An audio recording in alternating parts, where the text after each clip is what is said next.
Call of Duty World War II is a game of very questionable quality. The multiplayer and zombies both leave a lot to be desired, and while the campaign is decent, it does still have its issues. So with Call of Duty World War II Vanguard supposedly being the 2021 Call of Duty entry, let's go back and see if we can beat the original Call of Duty World War II using only handguns.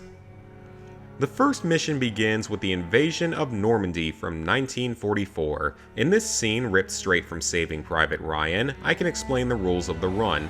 They're pretty simple. We're only allowed to attack enemies using handguns or non-lethal equipment such as smoke grenades.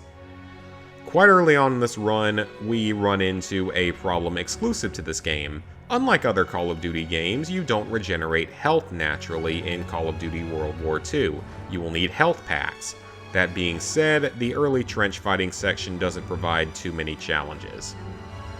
Despite a lack of health and ammo, this mission is generally pretty easy for the challenge. Unfortunately, the game takes a bit of gameplay from Call of Duty 3 and contains quick time events. That being said, I'm not going to consider this one to be a kill, as blunt force head trauma won't necessarily kill someone. It might not, it depends. We drag best friend Not Will to safety, then we get sent off to clear a farm. Nothing much to worry about in this section, and I'm going to say that we successfully cleared the first mission. The second mission also seems to be going our way, until we reach this section. You have to be a stand-up kind of guy and destroy lots of enemy planes with an AA gun. So, no, you can't beat Call of Duty World War II using only handguns. The remaining combat sections are pretty simple, then we get into a random and somewhat pointless driving section. Just why does this even exist? It doesn't really add anything to the game and really doesn't even function that well. Honestly, I don't know. The third mission involves some pistol shooting. I scare people off by firing a machine gun in their general direction, perform sacrilegious acts in the church, and unfortunately you are forced to use the sniper rifle to kill some enemies from the church tower, or else you will fail the mission. Although defending the church's ruins actually goes very well. What does SOE actually stand for? Shit out ears? I smoke, sprint, heal, and save my way through a courtyard, where I was then mauled by a little doggo. I thought I was going to win, but I couldn't manage to follow the damn train, and this was another failed mission, as you have to kill every enemy in the train station to be allowed to open the door next to the train. More driving, a rare on-rails turret section that actually requires some weapons usage. They survived this, and this mission is another failure. Next up is one of the best missions in recent Call of Duty history, Liberation. You have to memorize all of the details of your fake passport in order to pass German checkpoints. This is mostly positive for the challenge. Well, until we get to this QTE battle where you have to use an antique to stab somebody repeatedly. We then have a Wolfenstein-inspired stealth section with a suppressed handgun and everything. It goes reasonably well as best I could tell. And then we switch back over to the Americans. Now this is one of those sections where you can basically just run past everything, which is nice, and shooting the wine bottles produces an effect, so that's a nice little extra. I was unfortunately forced to kill the half-track gunner here. I eventually found myself a handgun, but we really aren't even allowed to use it in the final building for whatever reason. Oh, and there's some required sniping. So with that, we reach the end of the first 5 missions, only one was doable handgun only. I really don't even think I can call any of those failures questionable.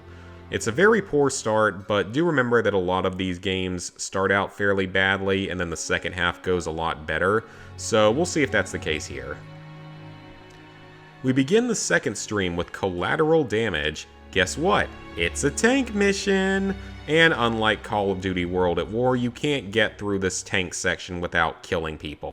Back to our normal squad, equipped with a handgun, we clear a few buildings, find a group of civilians, do a bit of pistol sniping, and there are some quick-time events because reasons. We then proceed to carry a children out of the building. We defend an extraction point with probably mandatory gun usage, And to be fair, outside of the tank section and that final defensive portion, the mission was actually pretty successful.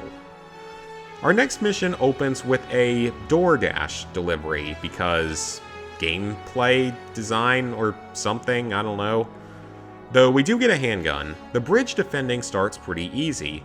Then it forces you to blow up some tanks with a rocket launcher. We go through a sequence probably ripped from Modern Warfare 2, which is then followed by this random stealth section. We clear out some houses and bunkers with our handgun, run and hide during a defensive section, and if it wasn't for a couple of Panzerschreck shots, this mission would have been successful. For the next mission, we have to fight our way up a large hill. Oh, and we get a brief escort section along the way. Unfortunately, the engineer died and I had to plant the charge, but if he survives, he'll plant it himself, so not necessarily a failure. Following a bit of trench warfare, we blow up an artillery gun. Twice, actually. Everyone and everything catches fire from the crapload of incendiary rounds used during this mission, and I'm going to argue that I wasn't the one dealing the killing blow against this tank. Generic soldier character may have died, and for once we finally get a mission that was successful or at least questionable. Next up is a snow mission. We get ambushed, and we are now forced to defend a squad mate. Not that it matters, because we have to take control of a fighter plane in what was actually a pretty good little section of the game. Back on the ground, the only way to forward the game is to kill the marked targets. After a bit more defense, we close out another unsuccessful forgettable mission. Our third to last mission begins with me hiding on top of a hill for an ambush, followed by a stealth section with a suppressed handgun. Honestly, this mission's actually pretty easy. The handgun is surprisingly sufficient, though I'm really not sure suppressed weapons were commonly used in warfare almost 100 years ago. Even providing Overwatch for Pearson is pretty easy. The driving section goes great, so I'm gonna say that we have another success here. The penultimate mission has arrived. A number of areas can actually be dealt with using smoke grenades and running, and it actually looks like we might manage to get through this mission handgun only. Now, I did get a few kills, but they probably weren't required and I was just getting impatient at that point. But, just like the game as a whole, the challenge reached another disappointing conclusion with another required stand-up kinda guy section on another AA gun. I'm not really surprised by its presence, just definitely a little disappointed. Now, strangely, this game has an entire mission simply called the Epilogue.